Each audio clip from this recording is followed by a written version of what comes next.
All right, welcome back, everybody. This is the 1% in Health. We have Rob Gill as our guest today. We're excited to have him on. We have Nash as usual, and we are missing one member. Clarissa is running for Mrs. Utah this week and is overwhelmed with all that's going on, so we will not have her on today, and we'll dearly miss her. Again, we'd like to emphasize that we do talk about sensitive content. There may be some trigger warnings. Also, we are not professionals. Seek professional help when we talk about addiction and other conditions and such. So, Rob, thank you for joining us. You came with an entourage, showed up in the black limo service. You've been speaking here in Utah. We're going to highlight your what you've done in the community and family and your career, and also talk about some sensitive topics that we'll get into. What were you doing today? Where have you been? So today was awesome. I've been coming into Utah like on once a month on a monthly, a couple of days for I'd say every first or second week of each month. But we came a little bit later this time because Randy had invited me personally to something that was happening on Sunday where I had the good fortune of meeting you. And today I was at Tax Hive, which is a place where small business owners, really they go and learn how to get not a tax write-off, but more tax strategies when it comes to their money, time, freedom, and real concise reporting. And the magical part of Tax Hive is they have an unbelievable Facebook, Instagram model that drives traffic to them. Awesome. And then they offer these products. And then we go in there on the financial engineering side of executing on whatever the plans are. So we were able to speak on their stage and had a cool meeting afterwards. And then we shot right over here. Awesome. Well, thank you for shooting over here. And honored. Yeah, we totally honored. We met at Randy Garn's house on Sunday. His daughter is serving a 2-year mission for the Church of Jesus Christ Latter-day Saints. I actually think it's an 18-month mission. She's a female. So thank you. We Nash and yourself and I, we talked about art and life and we heard your story, and we are fascinated to dive in that today. Before we dive into that, can you talk a little bit about your company and you're the CEO, kind of talk about your past and your career? We'll start there. Yeah, real fast, if you don't mind. First of all, Nash painting the way he paints is the wildest, craziest, most unbelievable, miraculous thing I've ever heard of in my life. Totally blown away by that. And Sabe, as well as you, your journey, your story, and what you were sharing was just incredible, and how the connection of you two, which is amazing. So Epic Financial Strategies, that's the brand. Epic stands for Empower, Protect, Integrate, Coordinate. And really what we are is, and it's going to sound like everybody else, but we're a one-stop shop financial planning and wellness center for individuals, corporate executives, entrepreneurs, business owners that are looking for proper planning. I think what separates us, though, and this is the magic of the state of Utah, the ability to market in a way that all you good folks know how to do it here. It's way different here than everywhere else in the United States, as far as I'm concerned. And I think what we've created is an engine on how to be able to have a reach to people all across the country. And as a result of that, we build platforms, systems, and strategies on how to talk to anybody. And we love talking to the 1%, but we also love talking to the other 99% as well. Mm-hmm. And what makes Utah different? I'm curious. Well, say that again. I'm sorry. What makes Utah? You said Utah. So the social media mindset, work ethic, engine, understanding of how it works is incredible. In on the East Coast, there'll be people that'll, I'm just going to give a roundabout number, but they'll charge, let's say, $8,000 or $10,000 a month to do social media, and it's like they do paid for ads, but it's not even congruent with like the doctor that's buying the package, and then you sit here and you learn algorithm hashtags, and you learn a whole system of social media marketing, whether you want to go organic or not, but with funnels and having a whole story told to get the person to hear your good message. It doesn't exist that much around where I'm from, but everywhere I come, every street corner around here, it seems like the people that are a high level talent pool of social media experts. Lots of influencers from Utah. No question about it. Entrepreneurial state for sure. Without a doubt. Yeah. And that's one of the trades. That's the secrets I tell everybody. You should go hang out in Utah for a little bit. You're going to learn a lot. Yeah. To go on that, I'm from Washington, D.C., and you're kind of programmed to get your college degree, rise up in the company for 30, 40 years, try to get to the top. You come to Utah and people are like, I'm just going to start top, start a company, figure it all out. You know, we seem to have kids young here in this state, and we Yep. have to make money real quick. So that might be driving some of the entrepreneurship. Maybe. But that's interesting. I love that your perspective. That's very, very interesting. Yeah, I think, listen, I grew up Catholic. I believe in the universal God force. Hmm. I'm sober since 1996. So for me, when I think, and I don't know the Mormon religion, but what I do know is the faith that's tied into the religion, the mission that a lot of folks have to go through at the age of 18 to either 20 or 19 and a Yeah. half. That I believe is the centerpiece. This is just my theory. Yeah. I believe that's the connective tissue on why pound for pound the talent pool here is better than everywhere else. That's just my Wow. opinion. Wow. I Love put some that. deep thought into this. Yes, obviously, and I love asking and digging. We haven't talked too much about certain religions and even Mormonism on this podcast, Yep. and you brought it up, and I love the perspective, and I love that. So, Yeah. thanks for that. The let's dig back into kind of your upbringing and how things come about. Let's get into the story you told us on Sunday, and Yep. let's where you're from, what's your family Yeah. background, and all that good stuff. Awesome. I grew up in Bayonne, New Jersey, 12 miles outside of Manhattan. I'm the youngest of four. Between me and the next youngest was 8 years, and then 10, then 11, and then 12, basically. Parents did the best they can with the tools that they had. There was no financial education. My dad was a police officer. We typically ran out of money every month by the 20th or 21st. So I always remember, like, you don't understand it when you're little, but when you think about it later, the fighting that went on in our house was always because there was no money the last 10 days. Mm. And that became a pattern that even to the day that my dad passed away, that was present for him. It always breaks my heart when I talk about that, because what I've learned and discovered, and through the gift of desperation, that's God, right? For me, I had the good fortune to live in two lives, one of self-imprisonment, drug addiction, alcoholism, and then the freedom on the other side of that. So growing up in Bayonne, my sister, who had passed away in 2016 of an overdose, when I was I want to say in 1982, she was in rehab.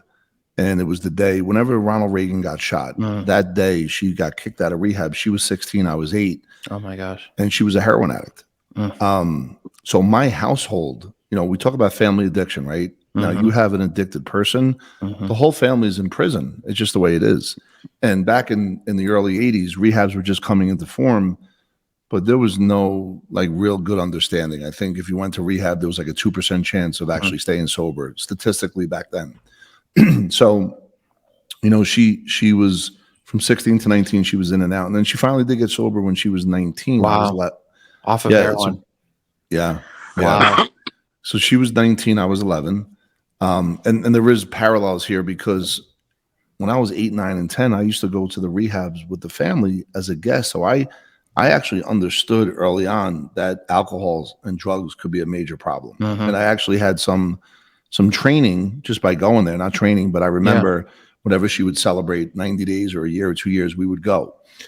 I also remembered that that wasn't going to be me. I was going to be too good. You know what I mean? Like that could never happen to me. And that, there was a sense of feeling sorry for her, but all of a sudden in her sobriety from 19 to 29, and keep in mind, my brother who passed away recently, he was in Columbia graduate school, loved my brother. But my sister wound up being, you want to talk about an entrepreneur, and having better jobs and incomes than my Columbia graduate school brother, who didn't have the ability of understanding how to work for a boss, right? It was a challenge for him. Back to what I said about being programmed on the East Coast. Yes. And he was the oldest too, and loved my brother. Miss him every day. But he was so conditioned, economic conditioning to boom, boom, boom, high school, college, graduate school. And at the end of the day, it didn't translate in the real world financially, right? So my sister, on the other hand, do you mind sharing how he passed away? Is that okay? He passed away of a heart attack in June, but it was a complication for years before that started with diabetes. Okay. He was 62, and it really kind of, for the last 3 or 4 years, his life became more and more challenging. The last 3 months, and it's funny because I have such a thought, like, I'm always asking empowering questions. I'm always looking for the survival bright side, which was the Mhm. opposite when I was drinking and drugging. But sometimes I'm in denial because I remember thinking the same thing happened with my dad. They're going to fight through this. They're going to get through Mhm. this. There's going to be something. And both times it happened the same way, right? Like the signs and the writings were on the wall, Mhm. right? But I was in denial about that because I think I try and guard what comes into my head, Mhm. and maybe not the most responsible thing, but he was actually with me coaching one of my AU games probably 2 weeks before he passed away. Oh, jeez.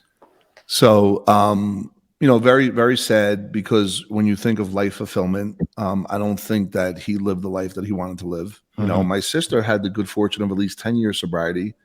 I think she lived longer though, because when I got sober and I had some good fortune financially, I Mhm. probably enabled her to live a little bit longer than she would have, Mhm. because after her relapse at 29 until she passed away at 50, Oh my gosh, Rob. she was in another 22 rehabs. And Mm. 22. yeah, like She it went through just, rehab 22 times. she has all the connections, and it would be going to get a tune up kind of thing. And she Mm. knew the system, and I was helping her pay rent for like 3 years at one point, Mm. so she early on, there was times where she was homeless, and as I got sober and they teach us tough love, I couldn't not give her a place to live or Yeah. make sure. I just couldn't do that. Yeah. I still wouldn't do that to this day. Like I Did just, she go back to the heroin or was it yeah, different? that's what she Yeah. passed. She overdosed on heroin. Okay. Yep. Yep. Oh man. That was her drug of choice. Yeah. Absolutely. So now through high school, my sister that was sober. I'll use the word normal, Mhm. even though she's crazier Yeah. than all of us.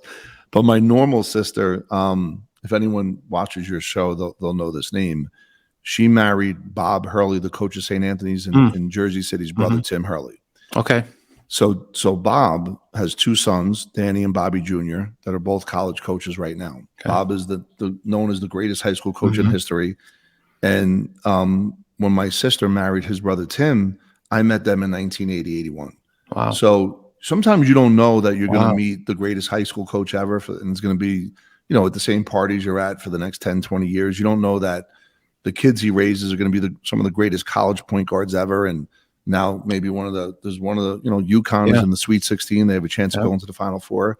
So you don't know what you don't know when it's happening, right? Yeah. And I remember, like, the only thing I really hung on to as something that was a purpose in my life was just to play basketball. And by the way, I was average, Mm. but I had the good fortune of proximity. And being in proximity, I was able to play with kids that were way better than me. As a result, I wound up playing Division III basketball. Oh, awesome. And Where it at? was during in Castleton State College in Okay. Vermont. Okay. And in my senior year, I started drinking for the first time Mm. because I For the first knew time as a first senior. time. Yeah. Yeah. That's good. That's not, It's good, but it was, it's funny because from 15 to 25, it was a wild ride, Yeah. right? I'm sorry, from 18 to 25. Yeah. 1825. Yeah, my senior year. And by the way, just for everybody listening, my senior year, I was going to Division III college. It was going to be great. I started drinking, let's say in December, and then by February, I was at a dance. Somebody gave me cocaine. I didn't like the taste of alcohol, Mhm. just so you know. Yeah. Somebody gave me cocaine, and I did it. First of all, I blew the lines off the tape. All the guys in the car got mad. It Oh my blew off. I gosh. didn't do it the right way. Oh But my then I gosh. finally did it the right way. There goes $60. Yeah, you're feeling the pain there, right? So I did it, and then I'm in the dance because I didn't realize it was different than alcohol. And like I'm telling everybody that, hey, I just did cocaine. It's not affecting me, except I told it to 100 people, right? So yeah, right. So Did you have alcohol with it or just cocaine? probably at that point it was maybe one or two beers. Yeah. I would never do it after that unless I was drinking though. Yeah. But I did love it. The first time I did it, I didn't like alcohol, but the first time I did cocaine, I was in love. Yeah. Bar none. Did it Done make deal. you feel Everything normal? changed. Did it make you feel like was it a calm down? Was it a speed up? Was it a social thing?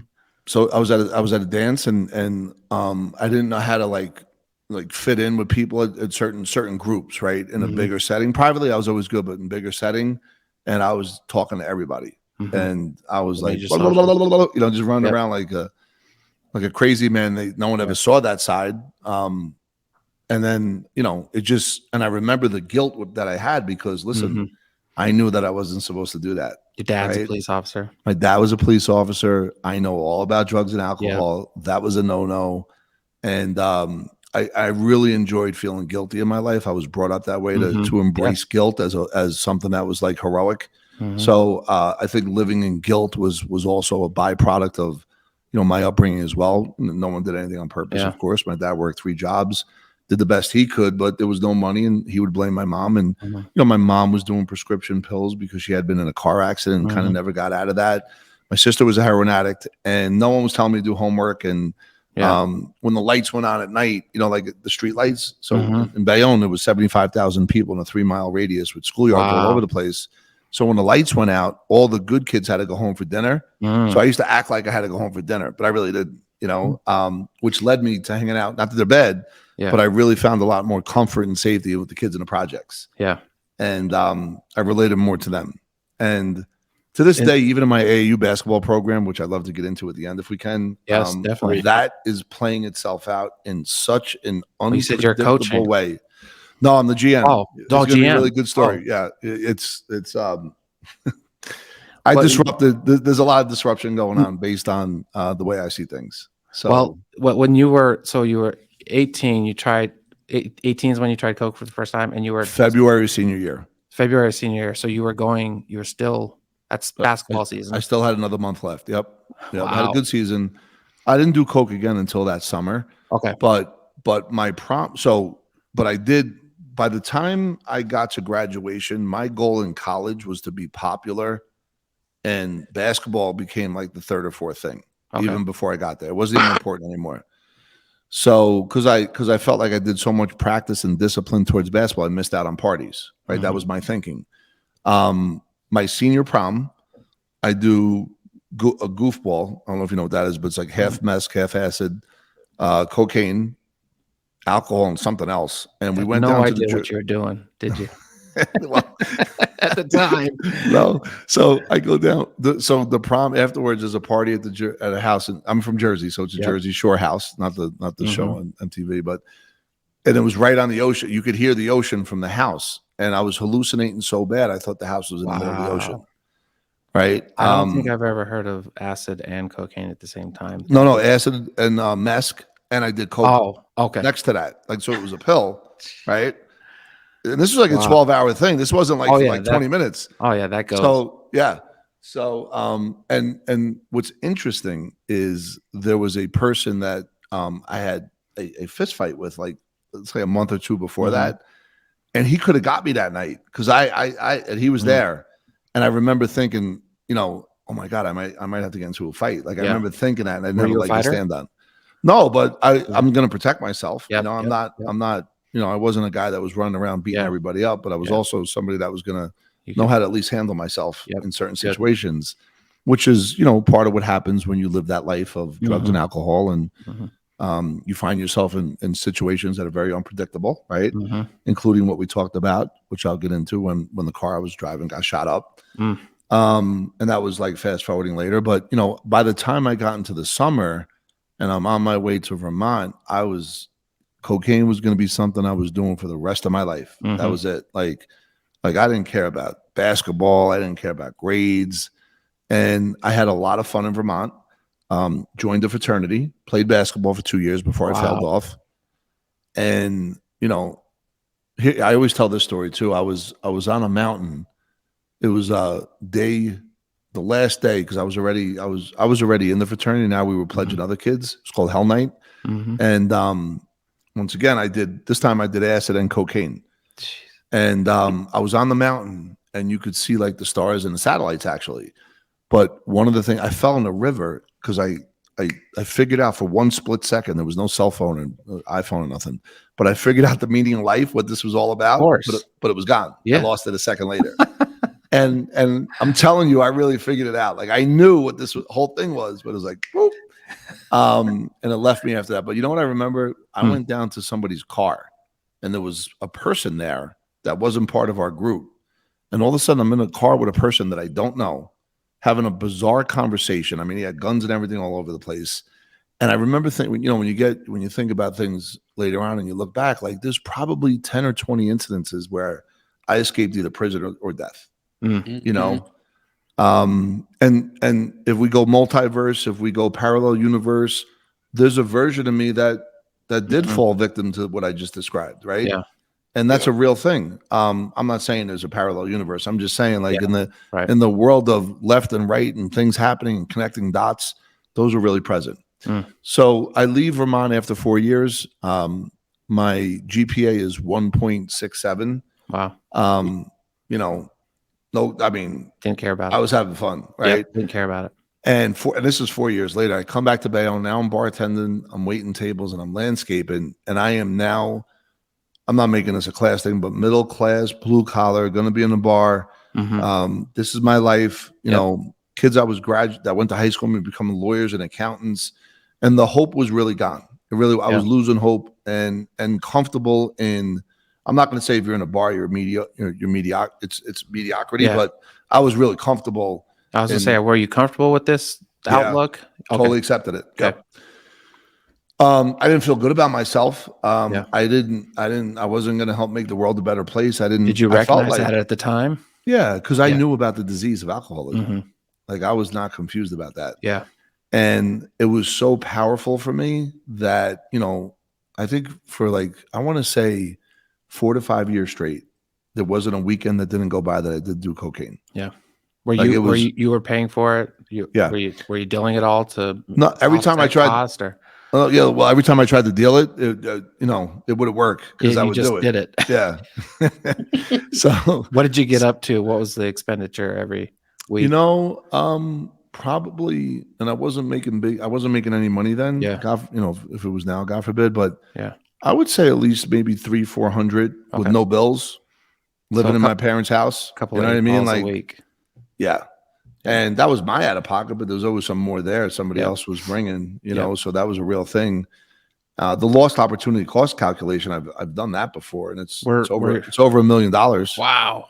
Yeah. Were you doing it? Were you sleeping at all? Were you going 2 or 3 days? What was? Do you remember drop offs? Do you remember any severe depression, suicidal ideation, any of that stuff? I'll get into that in a second. Okay. I'll tell you this: the Thursday night that I was just going to have one beer would last Sunday. You know, I'd be in and out for those 3 days. Maybe getting limited sleep, maybe sometimes no sleep. You know, that happened a lot. Yeah. Well, those hallucinations came into play. But the first time I thought about killing myself was, and it was only twice in my life. Okay. But the first time was, I had gotten arrested. The first, I'm going to give a 12-month timeline. I got arrested for cocaine possession. Okay. And I was put on conditional discharge. A year later, maybe the day before, the second arrest came. Oh, wow. That second arrest, I got arrested at like 6 o'clock on a Friday night. I was let out at 9 o'clock at night. I went over and got more drugs in Staten Island. I lived in Bayonne. I usually went to Harlem, but this time I went to Staten Island. And that was the night that I felt like I should die, that everybody would be better if I was dead. Like, that was a real feeling. It was an outlook of how everybody looked at you, or do you think it was from the drop off of after cocaine? Or was it well, I always coming down was always terrible. Yeah. I mean, but I never felt suicidal. As a matter of fact, when I would be coming down, I would pray that I didn't have a heart attack, that my parents would find me dead. Yeah. So I was on the other side of that. However, when I got arrested that second time and I went out that same night, that's when I felt like no one loves me. Yeah, like, I'm a piece of shit. It was an outlook. That's okay. We put explicit on this. So. Yep. I'm worthless. I'm no good. Nobody likes me. I'm such a bum. My parents must be ashamed. My dad's going to find out about this arrest. It's embarrassing. You know, the cops all knew me, you know, because at this point I was 25, right? You had the religious shame in you built in. And the social fear of people's opinion. No doubt about it. No question about it. Yeah. So it was within 3 weeks from that point, though, was when I was driving in a car on a third drug run in that night at 7 a.m, Memorial Day weekend. And, you know, the guy I was with got out and went to go purchase some cocaine, and someone had a gun to him. He wouldn't give the money up. So he got hit in the head with the gun, and then he started running. The guy shot him twice in the leg. And when I took the car, I don't think I would have, what I'm about to tell you right now, I don't think I would have did this sober, but I took the car and I drove it at the drug dealer to give, the guy I was with some time. And he turned and shot right through the window, right into the steering wheel. And he ran, and then I went and pulled up next to the guy that I was with, brought him in, got him into the car. He was bleeding all over the place. It was my friend's girlfriend's car, by the way, which I kind of stole for the night, just so we're on the same page. Yeah. And, I dropped him off anonymously at the hospital. I didn't want to know that I was with him. But he, it did wind up saving his life. Wow. And what's funny is that still didn't get me sober. Wow. Right? That whole thing. And the bullet hit the steering wheel coming at you. Yeah. Like straight on or to the side or. So I'm driving straight onto the drug dealer. I make a left. Shooting. No, I make a left. Okay. And as he's shooting, it comes through the side window into the steering wheel. Yeah. Crazy. So the next day, now I'm feeling like depressed though. Not suicidal, but depressed. Right. And, I knew the gig was up. This was 4 weeks after that second arrest. And I said I needed help. And I went to rehab to learn. I always knew that I could go to rehab because of my sister. Yeah. Yep. And I always knew that if I went to rehab, watch this, guys. If I went to rehab, I was going to be like a blue chip recruit. I was going to do AA a favor if I went to rehab. That's how good I was. I mean, you wanted to help others. Yeah. Because I know yourself. Better. Yeah. Guys, I got this. Believe me, I'm going to be like, my picture is going to be on the wall someday. That is, that was the ego. Yeah, right? I've dealt with that my whole life with my father. He always tried to fix everybody in rehab and not himself. Yeah, so I get it. Yeah. So I go to rehab, but I go to learn how to drink without doing cocaine. That never left my head. I go there I'm there for let's say about a month in Pennsylvania, Williamsport, Pennsylvania, where they have the Little League World Series. And I get home and I don't have a job. I can't bartend anymore. Wow. But I do have hope that I could actually do something with my life. Awesome. So my buddy gets me a job on Wall Street as a cold caller. I saw that on your LinkedIn that you were a broker. Yeah. Awesome. This is leading to it. Awesome. Yeah. And he gets arrested a week later for arson and gets thrown out. Right? But he got you the job. He got me by the way, and I'll see this guy like once every 10 years. And when I first started doing well, he wanted me to give him money. Because like he got me a job in 96. I started doing well in 06. And he was like, like, what about me kind of thing? I'm like, what are you talking about? So, but anyway, I get the job and I'm making $150 a week, making 400 dials. Wow. 400 dials a week or a day? A day. Wow. Yeah. I learned every no. I can anticipate no's now because from that time. Great training. So my trainer though, here's where the beautiful part is. So remember, I'm going to AA meetings now. And by the way, my first sponsor was like, when I got out of rehab, he's like, all right, you got to go to a meeting tonight. I'm like, a meeting tonight? He's like, yeah, you got to do 90 meetings in 90 days. I said, 90 meetings in 90 days? What are you talking about? So that's how delusional. I mean, you want to talk about if there's a level 5 and level 1 listening and level 5 being the best. I was like level negative 10. So, I go to rehab. I come out of rehab. I have a home group. I'm making coffee, cleaning up the ashtrays, going to work every day from 8 in the morning till 8 at night, basically. Wow. Making $150 a week. Living in the city? House. Is this Jersey? Where in the city? No, I lived in Jersey, but it was a 12-mile commute to Manhattan. Awesome. So, unfortunately, the first place I worked at, I mean, it was coke was all over the place. Oh my gosh! But I was really good in basketball, and these were below average guys that were making a lot of money, and they liked me because I was really good in basketball. At the same time, I had a trainer who's a friend of mine to this day. Who was I'm not going to use the word militant, but I'm going to use a precise, measured I dot and T cross sales trainer. I still use his stuff to this day. Awesome. Love that. So I was, doing all my dials and, he wouldn't let me play in a basketball team at first. And you had to earn it. Yeah. But then when I got on the team, I started shortcutting him because the owner of the firm, although he hired this guy, there was always, listen, you guys see this, there's always a power struggle. I see it wherever I go. I never, it always blows my mind when I see people seek significance, because the only time I get my let's call it defense mechanisms or counterpunch mindset in is only if I feel like somebody crosses me the wrong way. I never go into a situation where I'm trying to one up, or I'm trying to show better, or I'm trying to do something. I just always like You my support action. people. I do. And I always want my action. But then if I have a resentment, I bury the hatchet, but the barrel's still sticking out. Right? The handle's still sticking out. Yeah. Like it's hard for me to let a resentment go, because I patterns. You get good at this stuff. You start recognizing patterns. Yep. You can see things that are going to happen before they happen.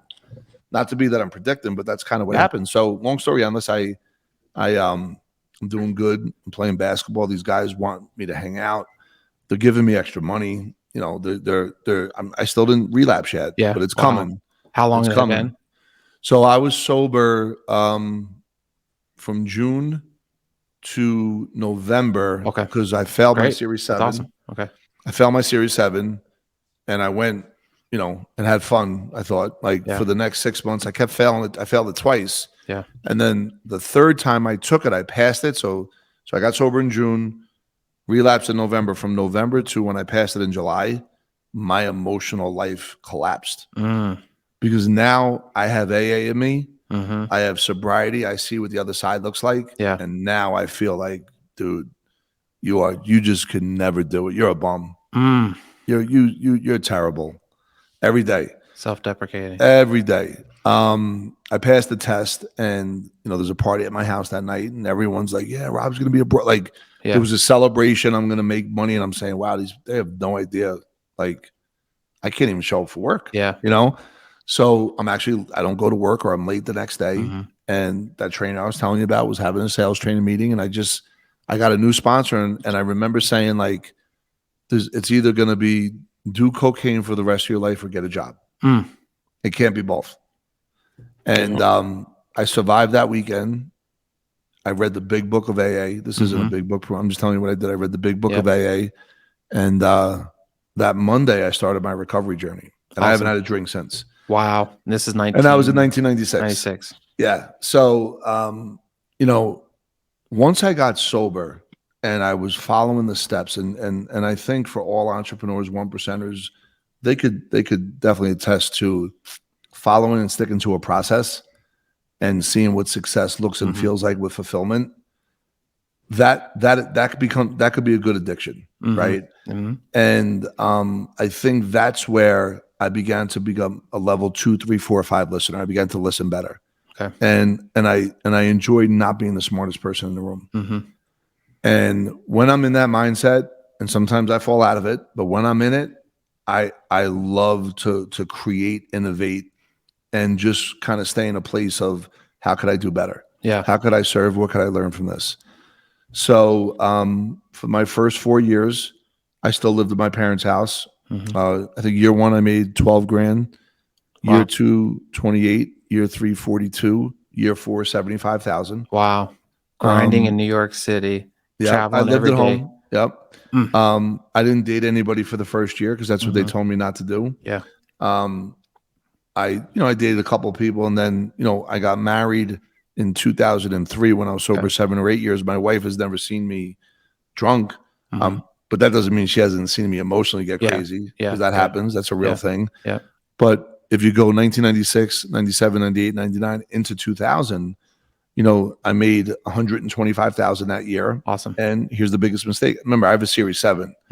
All I know how to do is pitch a stock over the phone. Okay. I don't know how to diversify portfolios. I don't understand how to diversify within and amongst asset classes, understand the difference between, large cap, small cap, mid cap, even though I passed the test, international versus global, what it really looks like to create the optimal amount of wealth with little or no additional out-of-pocket cost through the integration and coordination of assets. All I know how to do is pitch one stock, have somebody say yes after 7 minutes, because I made 400 dials. 85 people, I got past the first 7 seconds to the first minute. I got to the first, what I now call formation agreement, but I then called close. They would say no. A portion would say no. I would say, I understand how you feel. A lot of people felt that way. What they found out to my second close, and eventually to my third close. So 85 would pick up, 30 would get to past a minute, and 3 would say yes. Wow. And that math, so it's not even 1%. Predictable math. That predictable math got me. By the time I got to 06, 07, I was making $1 million a year. Love it. Right. So 07, let's say 08, 07, 08, 09, 800, 900, a million. But what was You happening? kept the same formula, the same drive, the same grind, commuting. Wow. No. Oh, okay. No, sorry. So at this point, I was still commuting up until 2002. Okay. 2003, I opened up my own branch office Okay. in a That's different good to part of know. New Jersey, Red Okay. Bank, New Jersey. And I then trained people to do what I did. Okay. Awesome. And so if I opened up 3,000 accounts from 1996 to 2003 over the Wow. phone, I trained 10 other people to do 1,000 accounts. Nice. Right. Nice. So because I had the formula, I knew the formula, I knew how to train it, and I knew how to transfer it. That's amazing. And thank you. And, I ran with that 2007, 8, 9, but I stopped growing. I stopped training. My economic temperature of what I thought I was worth began to present itself because I would miss meetings. I was rude and I made bad investment decisions. You I didn't drink. Rested on your laurels. Yeah. And I bought a boxing promotional company, a nice size house. Yeah. And I stopped giving back to people. That's the truth. And giving doesn't have to be money. It's training, time, love, compassion, empathy. Creating soldiers. Yeah. So my money began to pull back. And then my business took a massive, like a meteor hit it, because I wasn't innovating and I wasn't keeping up with the This is changes just as that were happening. important as anything you've talked about today. And thank you for being real. I love it. Yeah. So, I 2012, that kind of, I was in a lawsuit with a client whose dad coached me in basketball. It was the craziest story. And it kind of, the people that were working with me at that time, remember, I wasn't building. They got comfortable. They saw, me as a normal person, not as, this guy that was pretty good at what he did. So they all went their own way. And I had to and by the way, it was the greatest thing that ever happened. To be clear, when I think back on that, if that never happened, I wouldn't be here with you right now. I promise you, because if I was really good at that side, I never would have learned the insurance game the way I now know it. And I never would have been able to find myself reading Tony Robbins' book, Money Masters of the Game, in 2015, which led me on a path, because I saw the marketing of what he was doing, which was incredible, where he was on stage educating folks about fees and risk and all this other stuff. And from his stage, people would go to creative planning and sit down and do their finances. It was a genius. And when you look deeper, he sat on the board. So there was and it's all good. This is capitalism. But there was a some sort of rev share, right? Based on that model, which I thought was genius. And I remember thinking egotistically, of course, I'm going to go to the Tony Robbins event because he's not talking about life insurance. And I'm going to be the one that sells life insurance. So I go to a Tony Robbins event in 2017. Now I'm rebuilding everything. I went from $1 million down to 7, 6, and 5, back up again. But now my rebuild is I want to model that book. And I go to Tony. I realized pretty quick that I'm not going to become his partner. There was 18,000 people there.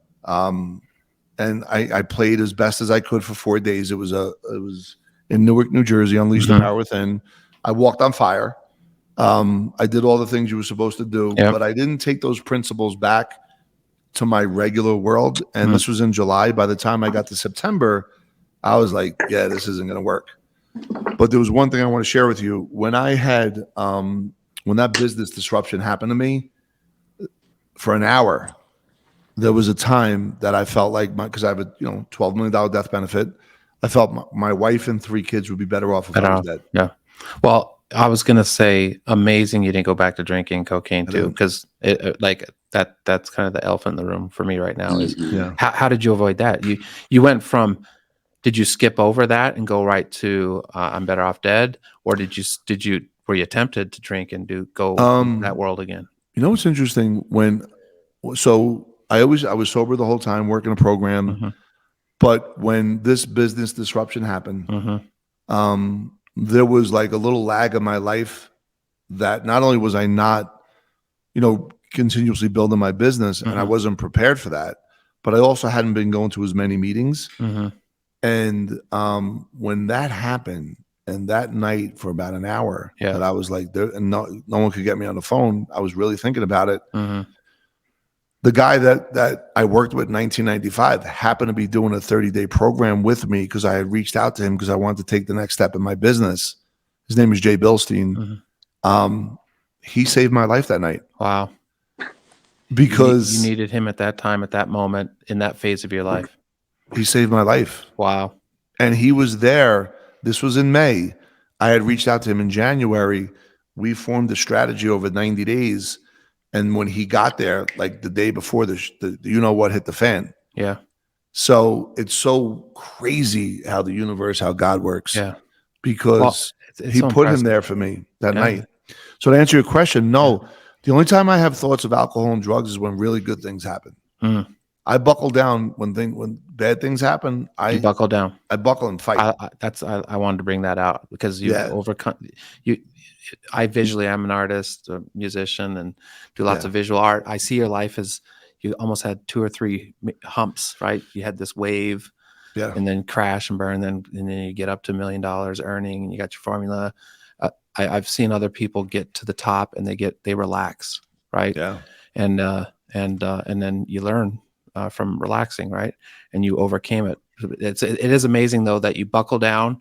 You don't feel sorry for yourself. You maybe a little, but you go right back up. That's the grit. That's the entrepreneurial way. That's the lesson. Do you still go to AA? Yeah, I love, because I travel a lot. Yeah. So I love listening to meetings. Okay. Because what happens is sometimes you get the really, really good speakers that really understand the program. And I'm going to tie into the give back in a second, because AA is about helping the other person stay sober, not about what meeting I could hear. Yeah. That part is not as prominent as it could be. However, the way I'm giving back is in a way that is more humanity driven, which I'll talk about in a second. But I want to touch on something, because one of the things I didn't understand back in 2009, 10, 11, 12, 13, 14 was I was a good producer, but I was not a business owner. I was an operator. I wasn't a business owner. Yeah. And all of a sudden, when I go to Tony, and then I see my friend and partner Sean Callaghy speak. He's a lawyer in New Jersey, and he's fresh off of 2 jury verdicts of $27 and $33 million. Wow. But all I hear him saying is Tony talk. He sounded like Tony Robbins. And I was like, wow, I got to get to know that dude. And, in that moment, I said to myself, he's going to be Tony Robbins, and Epic, that's our company, is going to be creative planning. Awesome. Right. That Tony create. That was what I declared that in 2017. Wow. And I began to learn how to become a business owner. Right. What's the difference? I want to hear from you. Last year, my company did 6.5 to 7 million in revenues, and I was directly responsible for about 800 of it. The year before that, we did, let's say, 2.2 million, and I was directly responsible for 1.8. Okay. So I replaced myself. Yes, you replaced yourself. Did you have to take a risk? Were you uncomfortable for 6 months, a year? Did you have enough built up that you could take a risk? Like, when did you take the leap? Beautiful question. And life did it for me, because my son in December of 2021 got cut from his JV basketball team, which, for me, that's a hard pill to swallow. And me and my wife, we said, hey, if you're not going to play basketball, you got to do track. Yeah. Because we didn't want him in the bedroom. And, he said he wanted to give it a crack, but he's going to do whatever it takes.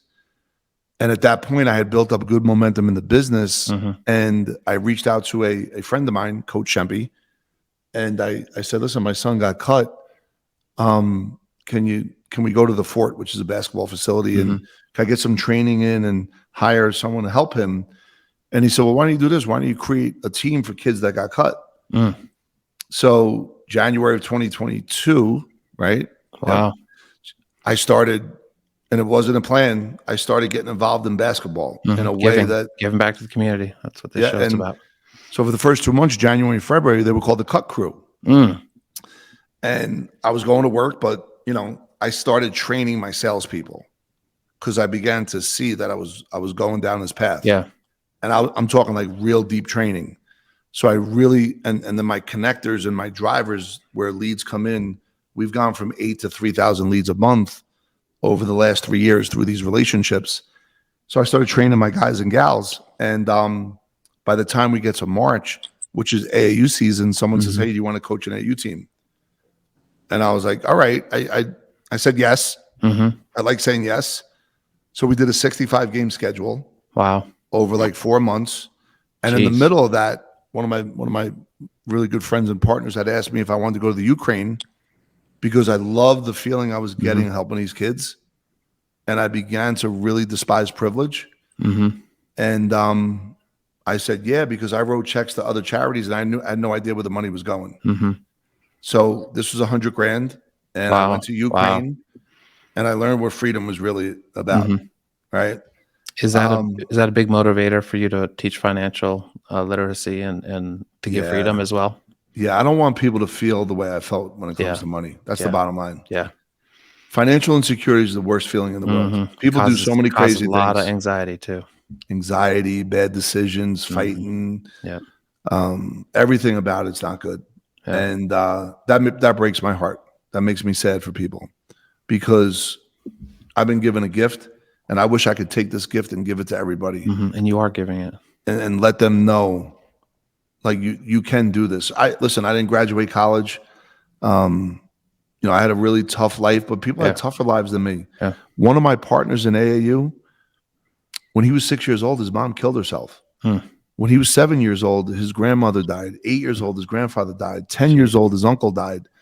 And he was a really good basketball player. By the time he was 17, he was all-state in New Jersey, had a full scholarship to Syracuse, was going to play with Carmelo Anthony, and he sees on ESPN that Rick Pitino was going to get the job at Louisville.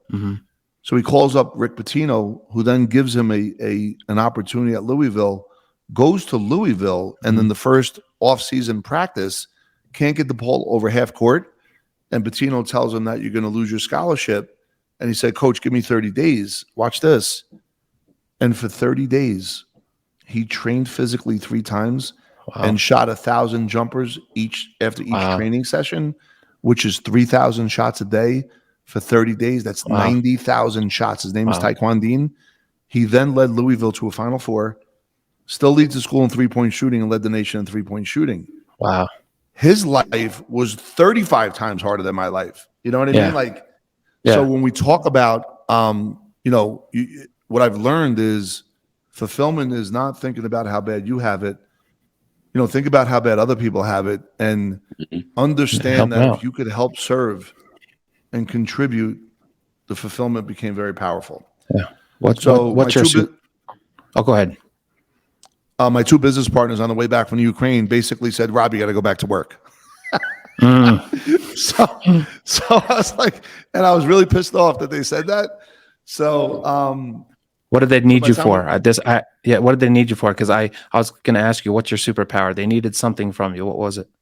They financially, they do very well with me. I just think that they just saw me doing stuff that was outside of what we did to get to where we were. I'll tell you, my superpower is listening, edifying, not taking up space, serving. I believe that training. One of the greatest things, one of my greatest gifts is the fact that I genuinely listen to people. And if I believe that you are genuine and you can help move me to whatever I'm getting moved to, I will listen and follow religiously.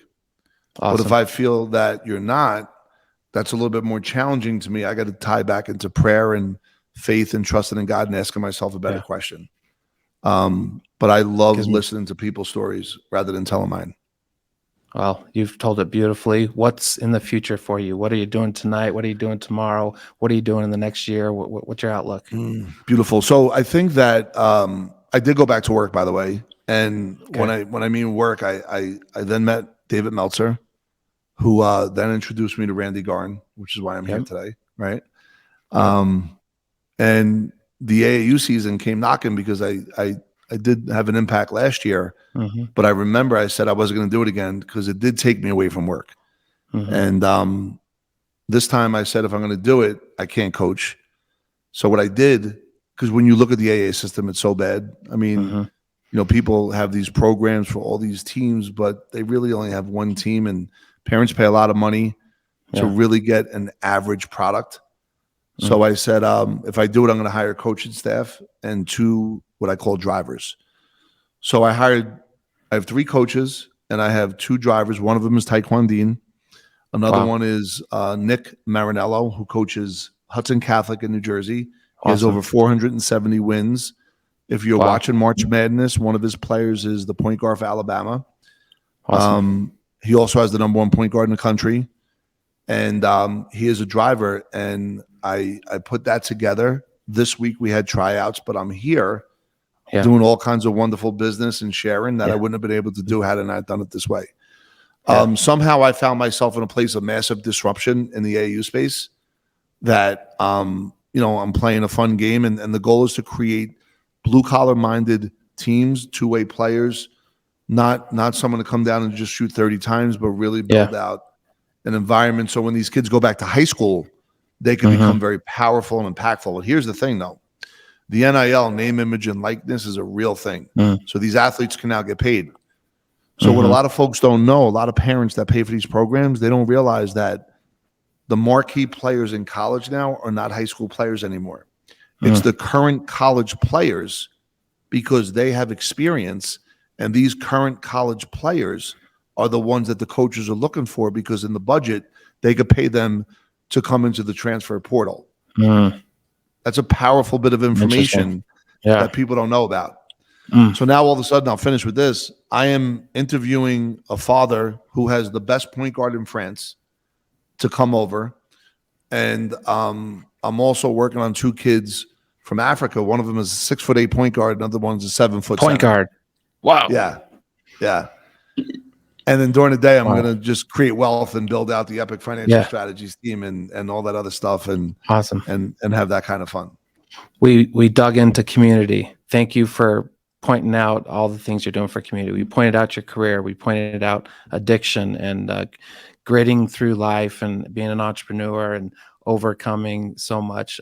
This has been amazing. I've gotten the chills a few times. I don't know about you, Nash, but Oh yeah, it's an it's amazing story. very impactful, very inspiring.